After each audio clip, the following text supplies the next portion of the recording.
ഇന്ന് രാവിലെ ബ്രേക്ക്ഫാസ്റ്റിന് പൂരിയും ചോല മസാലയൊക്കെ കഴിച്ചതിന് ശേഷം ഞങ്ങൾ നേരെ പോയത് ലുലുവിലേക്കാണ്.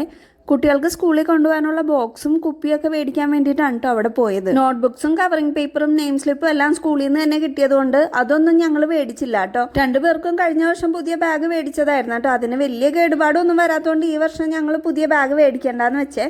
ഉണ്ണിക്കൊരു ഇൻസ്ട്രുമെന്റ് ബോക്സും പൊന്നിനൊരു പെൻസിൽ ബോക്സും മേടിച്ചിട്ട് അവിടെ നിന്ന് ലഞ്ച് ബോക്സ് ഒരുപാട് വെറൈറ്റീസ് ഉണ്ടായിരുന്നെങ്കിലും ഞാൻ അവസാനം ചെന്ന് നിന്നത് സ്റ്റീലിന്റെ പാത്രത്തിൽ തന്നെയാണ്. പൊന്നിനൊരു വാട്ടർ ബോട്ടിൽ മേടിക്കണമെന്നുണ്ടായിരുന്നെങ്കിലും അവന് പറ്റിയതൊന്നും അവിടെ നിന്ന് കിട്ടാത്തതുകൊണ്ട് അവിടെ നിന്ന് മേടിച്ചില്ല. പൊന്നിനുള്ള വാട്ടർ ബോട്ടിലും ഉണ്ണിക്കുള്ള കുടയും ഇനി 2 ദിവസം കഴിയുമ്പോൾ മാർക്കറ്റിൽ പോയി മേടിക്കാന്നാണ് കേട്ടോ വിചാരിക്കുന്നത്. അതും കൂടി മേടിച്ചു കഴിഞ്ഞാൽ പിന്നെ സ്കൂളിൽ പോകാനുള്ള എല്ലാം റെഡി ആയിട്ടോ. പിന്നെ ഷൂസ് ആണ് ബാക്കിയുള്ളത്. അത് മഴക്കാലം കഴിയുമ്പോഴേക്കും മേടിച്ചാൽ മതിയാവും. ലുലുന്ന് നേരെ പോയത് ശരവണ ഭവനിലേക്കായിരുന്നേ. ഭക്ഷണം കഴിച്ചിട്ടുണ്ടായിരുന്നില്ല. ഇപ്പൊ സമയം ഒരു 3 മണിയായി കഴിഞ്ഞിട്ടുണ്ടായിരുന്നു. അതുകൊണ്ട് ചോറൊന്നും കിട്ടിയില്ല. വേറെ നിവർത്തി ഇല്ലാത്തതുകൊണ്ട് ഏട്ടൻ ഉച്ചയ്ക്ക് മസാല ദോശയാണ് കേട്ടോ കഴിച്ചത്. ഞാൻ 2 ചപ്പാത്തിയും കുട്ടികൾക്ക് 2 പേർക്കും കൂടി ഒരു ഫ്രൈഡ് റൈസും മേടിച്ചു. സമയം തെറ്റി ഭക്ഷണം കഴിച്ചുകൊണ്ട് എനിക്ക് നല്ല തലവേദന എടുക്കണ്ടായിരുന്നു കേട്ടോ. അപ്പൊ വന്ന ഉടനെ തന്നെ ഫ്രഷ് ആയതിനു ശേഷം നേരെ പോയി ചായ ഉണ്ടാക്കി തിളപ്പിച്ച് കുടിച്ചു. കുട്ടികൾക്കുള്ള പാലും ചൂടാക്കി കൊടുത്തു. ഉണ്ണിയും പൊന്നും അവർക്ക് മേടിച്ച പെൻസിൽ ബോക്സ് ഇൻസ്ട്രുമെന്റ് ബോക്സ് ഒക്കെ നോക്കിയിരിക്കായിരുന്നേ.